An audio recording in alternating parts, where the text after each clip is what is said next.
ndani imisi turimo tuko na teme ya kwamba ama kichwa ya neno yetu kwa siku hizi ambao tuko ndani, dufite umutwe w'ijambo muri ibi bihe turimo. Nimeinua macho yangu, msaada yangu itatokea wapi? Ngo nuburi amaso yanjye ku musozi gutabaza kwanje kwa ile ndio teme ya mafundisho yetu kwa siku 40. Uriya ni mutwe w'ikigisho cyacu mu misi 40. Nataka niambie mtu ambaye amekusanyika, ambao umetaliwa kukusanyika katika asubuhi ya leo. Ndashaka kubwira umuntu wagiriwe ubuntu bwo guterana natwe muri iki gitondo. Yawezekana kuna vitu ulitazamia lakini haikuweza kufanya kitu. Birashoboka hari ibintu wiringiye ariko byagira icyo bikugezaho. Ndugu, kitu inamshinda Mungu.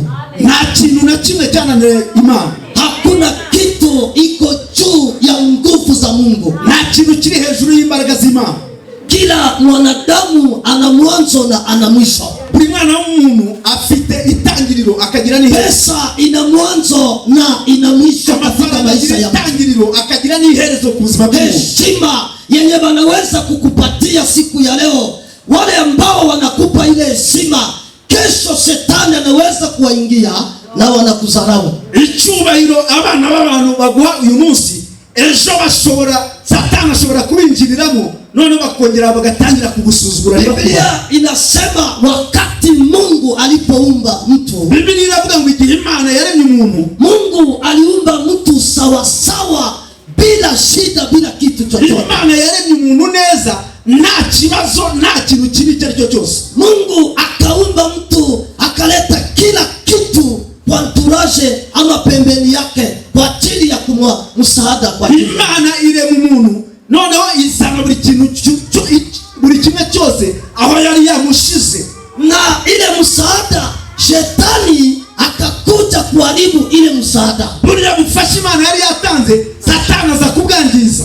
Nataka nikwambie kitu moja, wewe mwenyewe unanifuata katika asubuhi ya leo. Ndashaka kukubwira wao nkurikiye muri iki gitondo cy'uyu munsi, shetani aliharibu lakini Mungu alikuja kutengeneza. Shetani yarangije ariko Imana yaje kubaka. Shetani alikuja kuvunja lakini Mungu alikuja kujenga kila ambacho kilichovunjika ndani ya mwanadamu. Satani yaje gusenya ariko Imana nayo iza kubaka bya bindi byasenyutse. Leo unaweza kupatwa na shida, uyu munsi ushobora guhura n'ikibazo, usiwaze ya kwamba ndio mwisho wa maisha yako, birangiriye aho ngaho. Nataka nikwambie katika asubuhi ya leo, ndashaka kukubwira muri iki gitondo, nguvu za Mungu na uweza wa Mungu iko kwa ajili ya watu walioumbwa kwa mfano ya Mungu. Imbaraga z'Imana n'ubushobozi bw'Imana biracyari ku bantu Imana yaremye. Ukijua kwamba ni Mungu aliumba wewe, hautaogopa hata shida inakuja, utasimama. Numenya ko ari Imana yakuremye, nubwo ikibazo cyaza ntabwo uzatinya, uzamenya ko Imana yakuremye uhagarare. Shetani hakuumba mtu, Shetani ntabwo yaremye umuntu. Shida haiko njoo yenyewe ilikuumbaka, ikibazo ntabwo aricyo cyakuremye. Na asubuhi ya leo nilitaka kukuonesha muri iki gitondo cya kukwereka faida ya kutegemea Mungu, inyungu yo kwiringira Imana. Ndugu, kutegemea Mungu mfandimwe kwiringira Imana inashinda kutegemea kitu chochote. Kutegemea Mungu, kwiringira Imana inashinda kila kitu yote yenye unaweza tegemea. biruta buri kimwe ushobora kwiringira. Nguvu yote yenye iko kudunia, imbaraga zose ziri mu isi, iko chini ya miguu na chini ya utawala wa Mungu, ziri munsi y'ibirenge cyangwa se ubuyobozi bw'Imana. Hata ule shetani, nubwo shetani anayetaka kutesa maisha yako, ashaka kubabaza ubuzima bwawe, asubuhi ya leo muri iki gitondo hata nimutangazia ya kwamba reka mubwire ko kuna Mungu ambaye anaweza, Imana ishoboye. Kuna Mungu anaweza kuponya magonjwa, Imana ishobora gukiza kuna uburwayi. Mungu anaweza kukutosa ndani ya shida, Imana ishobora kukura. kuna Mungu ambaye anaweza kuleta ndoa, Imana ishobora kuzana kuna Mungu ambaye anaweza kuleta pesa, Imana ishobora kuzana kuna Mungu ambaye anaweza kuinua, Imana ishobora kukuzamura, kuna Mungu ambaye Imana ishobora anaweza kutosa chini ishobora kukuvana basi hasi walikuweka, aho bagushize, basi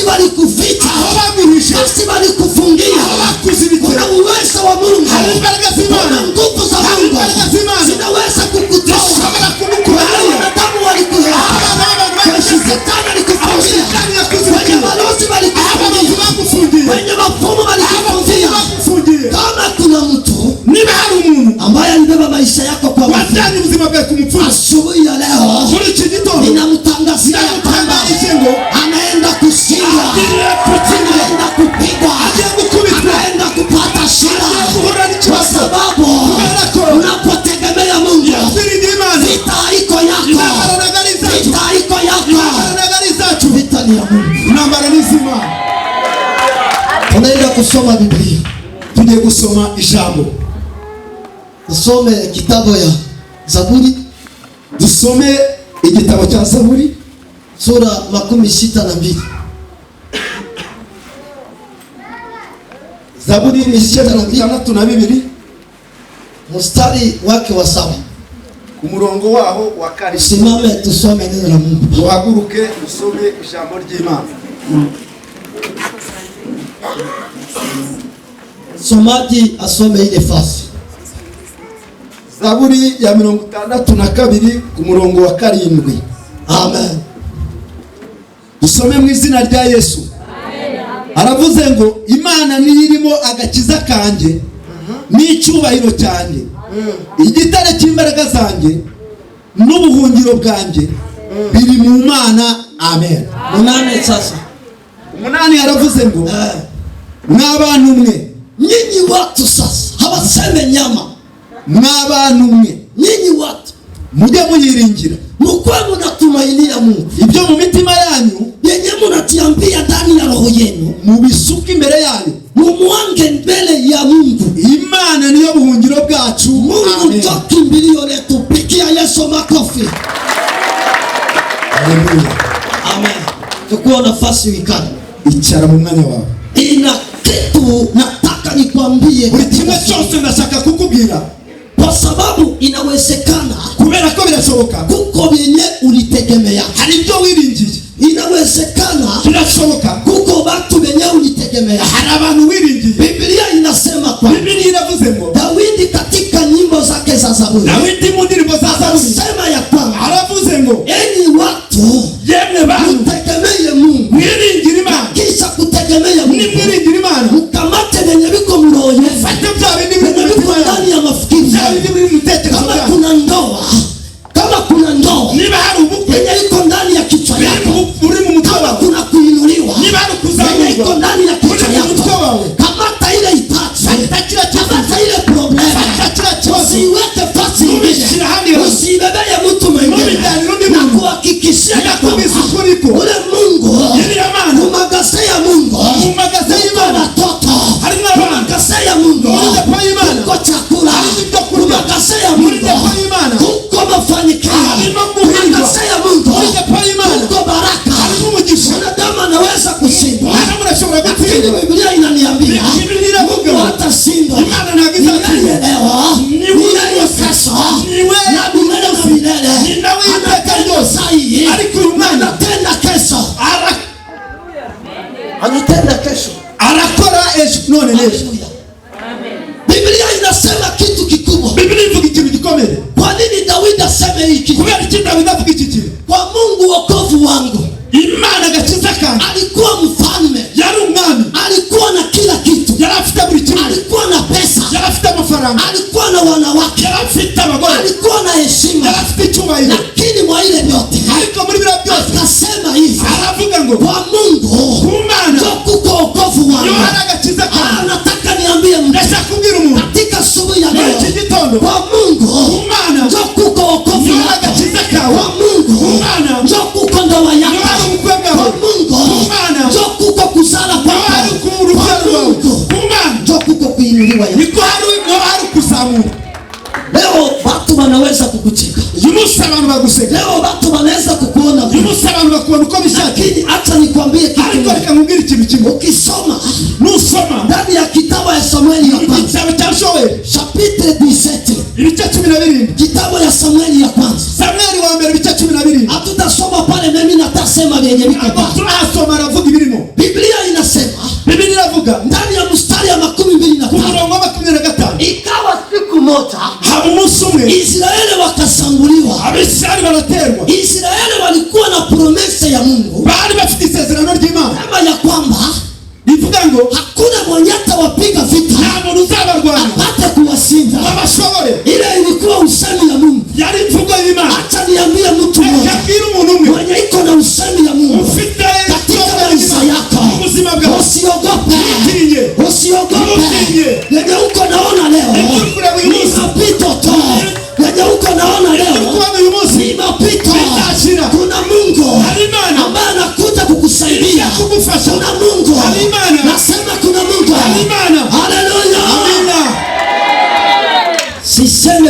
pesa pa. Akavuze ngo hari amafaranga. Siseme kuna bandugu. Akavuze ngo hari abavandimwe. Siseme kama kuna gari hapa. Akavuze ngo hari amamoto. Siseme kama kuna nyumba. Akavuze ngo hari. Ninasema hivi. Kuna Mungu anakuja kusaidia. Kwenye watu wasaidie. Mungu anakuja kusaidia. Kwenye watu wafanye kitu. Mungu anakuja kufanya. Israeli wote, muri Israeli yose walitegemea nguvu zao. Bizera imbaraga zao, silaha zao, bizera intwaro zao, wakategemea jeshi lao, bizera abasirikari bao. Lakini hata nikwambia, kulikuwa kijana mmoja, jina yake Daudi. Yeye hakutegemea vile vyote, hakutegemea ile silaha, hakutegemea mfalme Sauli. Akajua ya kwamba yule ya Goliathi, Mungu mzima, yule ya Goliathi, Mungu anayetenda, yule ya Goliathi kuna nguvu. Haleluya. Amen. Juu ya ile shida, hejuru y'ibibazo yeye iko na kutesa, cya kibazo kikute, kuna nguvu za Mungu, hari imbaraga z'Imana, kuna uwezo wa Mungu, hari ubushobozi bw'Imana. Ya lazima tu wewe usitegemee kitu chochote. Ya lazima wewe ukae, useme ya kwamba imeandikwa watakuja njia moja, lakini Mungu atawasambaza njia saba. Watakupiga vita, hawatakuweza. Watakupinga, hawatakuweza. Haleluya. Tuya nini? Kubera iki? Tumaini yako iko kwa Mungu. Ibyiringiro byawe bishya nini? Kubera iki? Fondation yako iko kwa Mungu. Fondation yawe iri ku Mana. Nataka niambie mtu, ndashaka kubwira umuntu katika subuhi ya leo, muri iki gitondo cy'umunsi, hata kama uko kitu, nubwo utari iki, Mungu ariko atakufanya kuwa kitu. Hata uko chini, nubwo uri hasi, atakuinua. Kwa nini? Kubera iki? Waliomtegemea Mungu hawakuaibika. Ntabwo bakozwe n'isoni.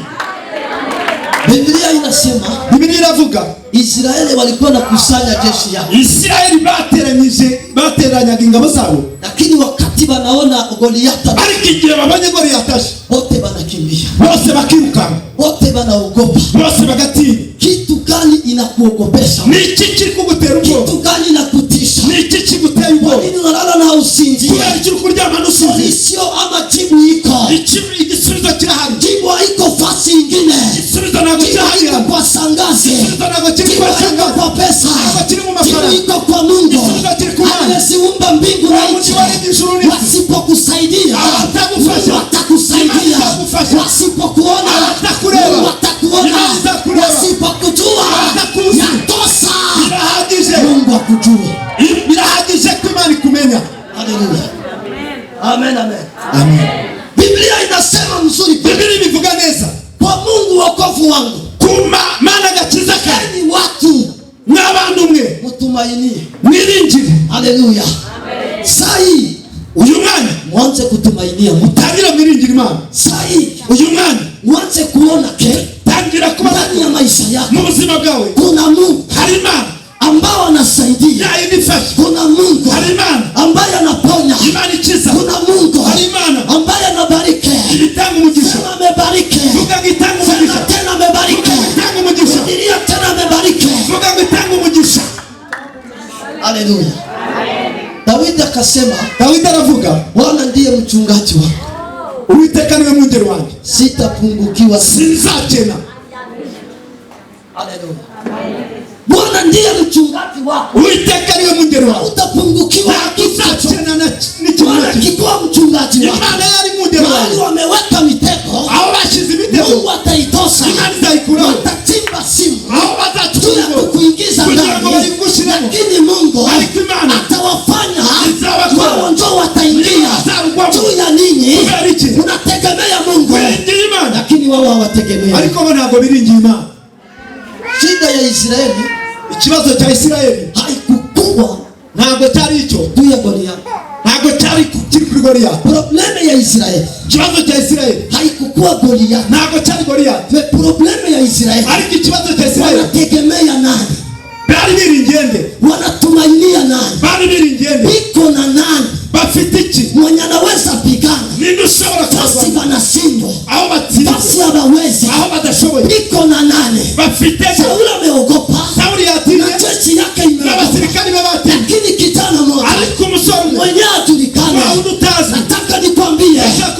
Inawezekana na wewe uko Daudi ya jamaa yako hawakujue, hawakuone, hawakujali, lakini yatosha Mungu akujue.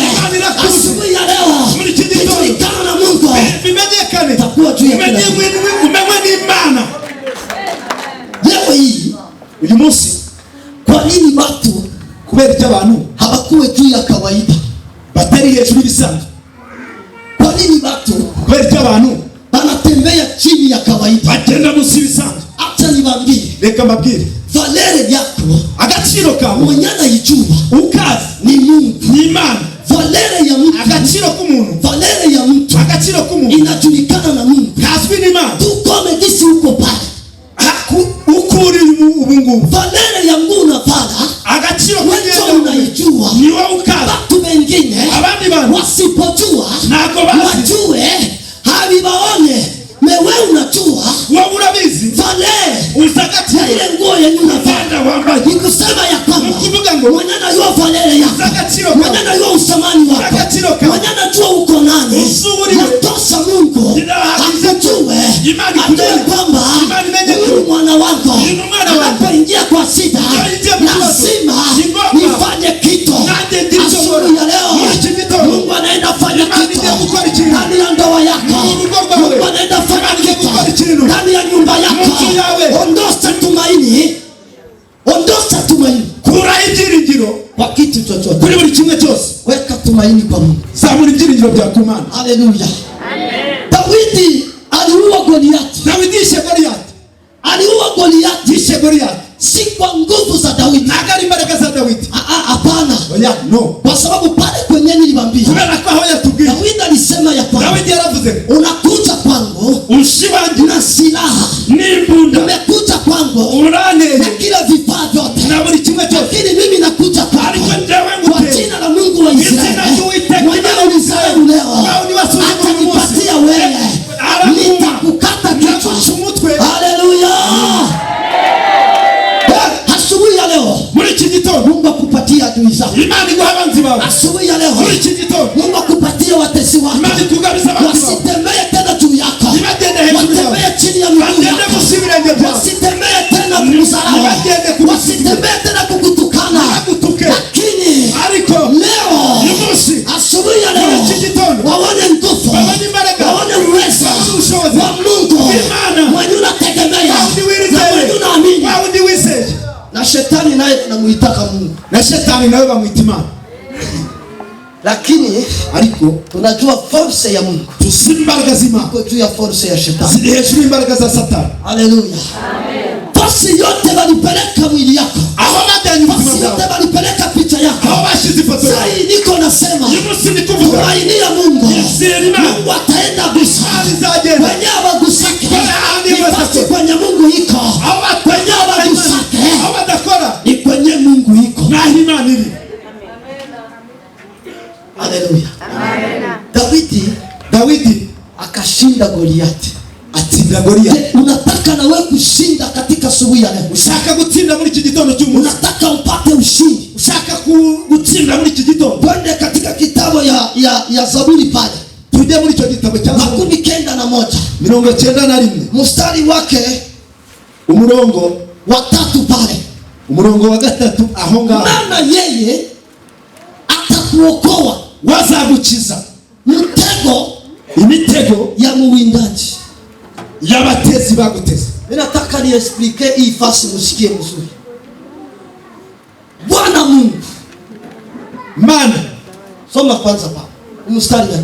Umurongo 91 Zaburi pale mstari ya 3 umurongo wa 3 kuko ari uzagukiza ikigoyi cy'umugoyi, yes, na mugiga irimbura. Ine sasa azakubundikiza amoya ye, kandi uzajya uhungira munsi y'amababa ye. Umurava we n'ingabo n'icyuma kigukingira. Amen. Tano pale, soma tano. Gatano aravuze ngo igiteye ubwoba cya nijoro kinachogopesha ikizagutinyisha haitakuogopesha, cyangwa umwambi ugenda ku manywa cyangwa umwambi ugenda ku manywa, cyangwa mugiga igenda mu mwijima, mpaka saba pale njoo niko, cyangwa kurimbura gutsemba ku manywa y'ihangu. Abandi ibihumbi bazagwa iruhande rwawe, abandi inzovu bazagwa iburyo bwawe, ariko ntibizakugeraho. Amen. Tapia Bwana makofi. Komera Imana amashyi. Nasema tapia Bwana makofi. Komera Imana amashyi. Biblia inasema, Biblia inavuga pale kwa mstari wa 3, hara ku murongo wa 3, Biblia inasema maana yeye kubera ko we atakuokoa, azagukiza katika mitego ya muwindaji. Kuna watu wanawinda maisha yako. Kuna watu hawawezi penda uishi, badashaka kubaho. Kuna watu hawawezi penda uendelee. Badashaka kutera. Kuna watu hawawezi penda ufike kukita, badashaka kugera ku kintu. Sasa unatumainia Mungu, igihe wiringiye Imana, wale watu watapata haya. Abantu batakuja biso, utakufa, bategereje muzaba, batangoja ukufe, bategereje gupfa, lakini Mungu atakufanya uishi. Imana izakurinda, batangoja uaibike, bazatega gukora, lakini Bwana Mungu atakulinda. Imana izakurinda. Watangoja uaibike, bazategereza gukora, lakini Mungu atageuza, ariko Imana izahindura. Ataniambia mtu mmoja, akakira umuntu umwe, mwenye biko banatega mitego, abari kugutega imitego, mwenye biko banatega mitego, abari kugutega imitego. Asubuhi ya leo kuna Mungu anaweza, kuna Mungu ambaye atasika ule mwindaji. Nukomeze. Biblia inasema nini? Biblia inavuze iki? Inasema ya kwamba yavuze ngo watu 1000 abandi igihumbi wataanguka mbele yako, bazagwa imbere yawe, na utawaona na macho. Asubuhi ya leo muri iki gitondo nasema mtu aanguke, yavuze ngo umuntu nasema mlosi aanguke, nasema mchawi aanguke. Asubuhi ya leo nasema mlosi wa maisha yako aanguke. Nasema asubuhi ya leo renyo zote ziko zinafanyika, usifike kukita. Mungu afanye kitu, Mungu afanye kitu. Biblia inavuga ngo ila macho yako, uburira amaso yawe, ila macho yako, kugira ngo amaso yawe ataona ile mambo, atazareba birabi. Kama kuna mtu anataka aone adui wake niba hari umuntu ushaka, aweke mikono yenu tuone. Weka mikono yako juu, sila maboko yawe hejuru. Wewe mwenye unataka adui wako asiendelee kukutesa, asiendelee kukurumisha, asiendelee kukuloga. Haleluya. Amina. Biblia inasema kitu, Biblia ivuga ikintu, mabaya yatakupata wewe, ibibi bizakuzaho, wala tauni halitakaribia hema yako. Ibyo byose ntabwo bizegera ihema ryawe. Kuna magonjwa siku hizi, hari uburwayi uyu munsi, kuna maepidemi siku hizi, kuna ugonjwa, hari uburwayi, kuna mafirisi leo hii, hari amafirisi. Lakini hata nikwambie, reka nkubwire, ukitegemea Mungu, niwiringira Imana, Mungu atapigana juu ya ile yote. Imana izarwana Mungu kubera ibyo byose, atapigana juu ya magonjwa, Imana izarwana kubera Mungu atapigana juu ya umaskini, Mungu atapigana juu ya watu. Nasema asubuhi ya leo Mungu aanze pigana, Mungu aanze shindana na wanaoshindana na wewe. Mungu aanze ondoa penye uko njia yako ya kuinuliwa. Simama tuombe Mungu, simama kwa miguu yako. Nasema simama, tunaenda omba Mungu. Tuje gusenga Imana.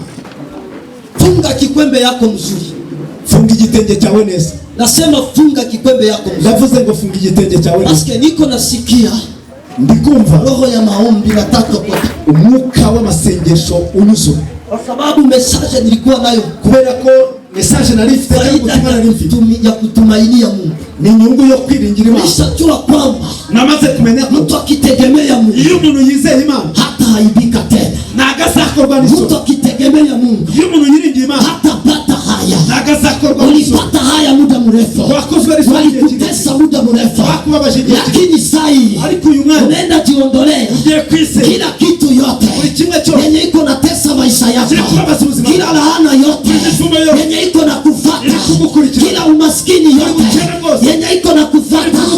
Nataka watu tuombe Mungu. Nashaka abantu dusenga Imana. Mtu mwenye anaikala umuntu wicaye unisaidie usimame. Pardon sana na kuomba ndakubwira ndagusaba imbabazi uhagarare. Unisamehe usimame. Umbabarire uhagarare. Ukiona mtu iko pembeni yako, ubona umuntu ari ruhande rwawe, unaona haombe, ukabona adasenga, umuone sispe, umurebe ukundi sawa yenjo na kufungaka, birashoboka ko ari wowe uri no kugufunga wowe. Basi unajua kwenye ndoa yako Mungu afanye kitu ndani ya watoto yako, haiko watoto yako ndio watakuwa wakusaidia kuleta franga kwa hospitali, haiko watoto yako ndio wenyewe watakuwa nafika wakati ya examen ndio waeshue. Tunakatala vile